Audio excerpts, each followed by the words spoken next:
Hey, what's up everyone? Morey Croson here, and today we're going to be breaking down Micah Williams, and we're going to start the video right now.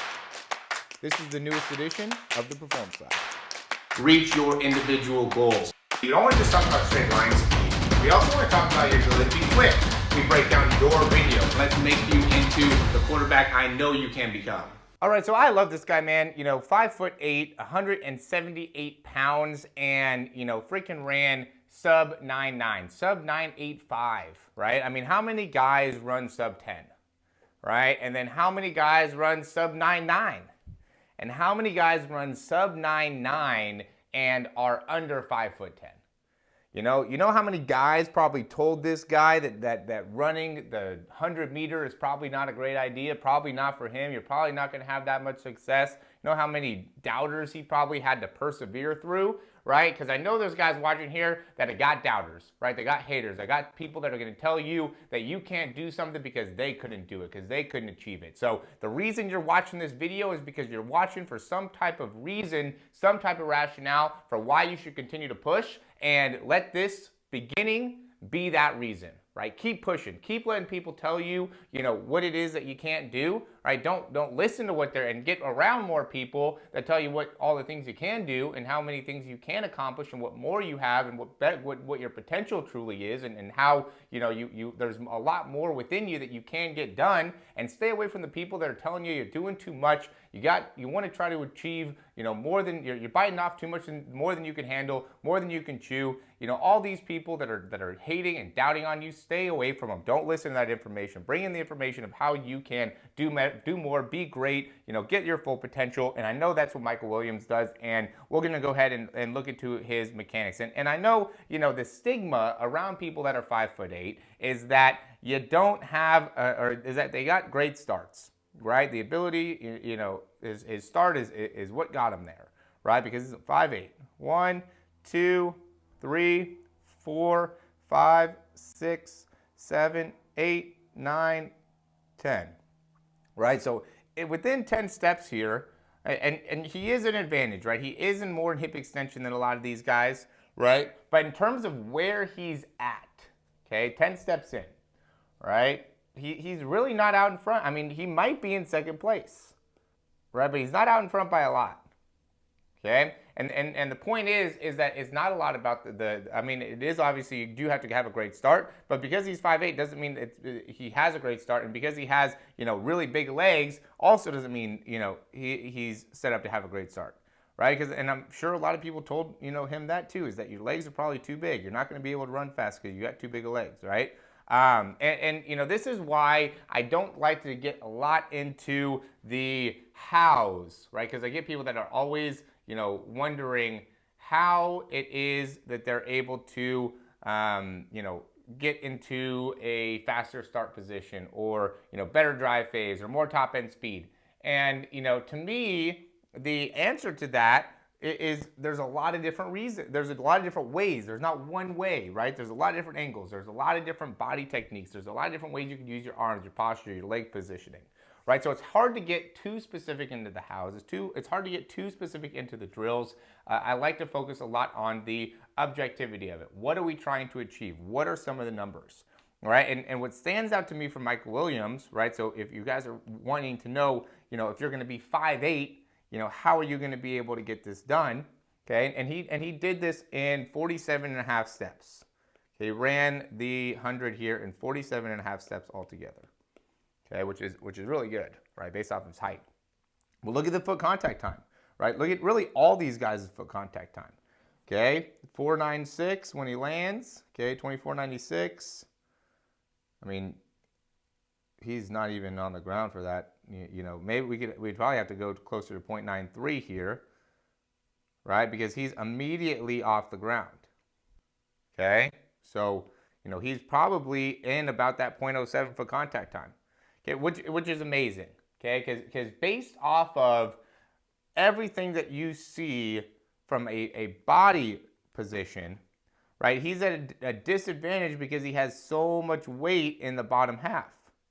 Okay, so you would think that would make it so the likelihood or the ability for him to be able to, land and then be able to transition off would be a lot more difficult because he has so much weight in his lower body. But he really, utilizes some of those fundamentals in his lower body to be able to really spring right back off, right? And a lot of that has to do where he's landing, okay? You got to be landing in that front part of the foot, okay? And you also got to be landing with that foot right underneath the hip, or as close underneath the hip as you possibly can. Okay, there's people that go and say, you can't actually physically land with your foot right underneath the hip, whatever. He's not landing too far out in front of the hip, okay? And he's landing more on the front part of the foot, okay? And one of the things, too, is it's not about dorsiflexion, okay? So when you're striking the ground, it's not about dorsiflexion. It's about plantar flexion. It's the opposite, okay? So for any type of coach or anything like that that's telling you, you got to maintain dorsiflexion. You got to get dorsiflexion. It's not dorsiflexion. It's plantar flexion. It's striking the ground. Yeah, when you come through here, you got to have dorsiflexion as you're swinging the leg through. Okay, but when it comes to frontside mechanics, you got to have height within the foot, which means that as you're coming through, we need height within the foot. We don't necessarily need the knee to the same height as the hip. Okay, people talk about that as well. You don't necessarily need that, but you do need height in the foot.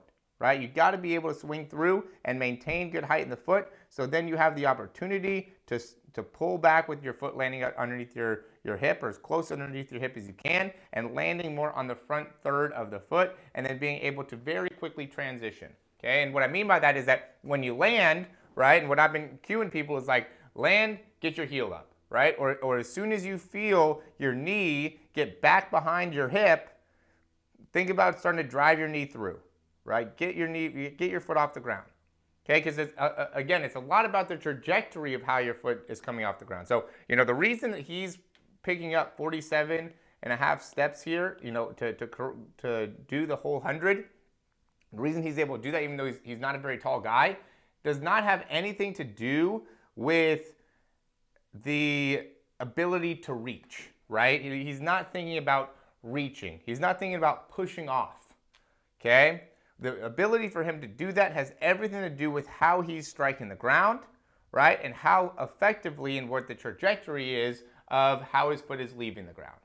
Okay, so that's what makes it so now you're able to consistently get into a top end speed position and be able to maintain that, hold that for a period of time, is being able to have that coordination and the ability to maintain landing in that front third of the foot, right? Keeping that foot right underneath the hip, or as close underneath the hip as you can, landing on the front third of the foot, and then very quickly being able to transition off of that foot, and have the trajectory where you're having a vertical push off, right? So your foot's coming upwards, right? You're not pushing back, you're not staying horizontal, your foot's coming upwards, and then you're very quickly swinging the leg through and maintaining foot height as you swing the leg through. So then on the strike, you could strike the ground with your foot right back underneath the hip and on the front third of the foot, and then being able to hold that and be able to have a very, very high turnover rate, right? So if we look here, we'll say it's about 9.6 here for this step, back down at 2.6, right? So he's at 0.3, okay? So he's got a great turnover rate. 0.3 seconds on turnover rate is amazing, right? So it's about being able to also have a very high turnover rate and be able to maintain that. That's not easy. Right? It's easy to look at the numbers and be able to say, okay, this is all you got to do, blah, blah, blah, blah.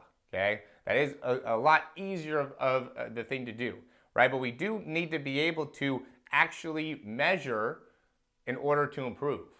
Okay? This is a very simple concept when it comes to growth in business, right? If I want to be able to get more money, I have to first look to see how much money I'm making, right? If I want to get more followers, I first have to have an understanding of how many followers do I have? Where do I get my followers? What are my followers doing? Okay, like what are they interested in? All right, so all those things matter, right? So once we can start to get the numbers, now we can start to say, okay, now this is what I need to improve on, whether it's contact time, right? Whether it is turnover rate, right? Whether it's distance per step.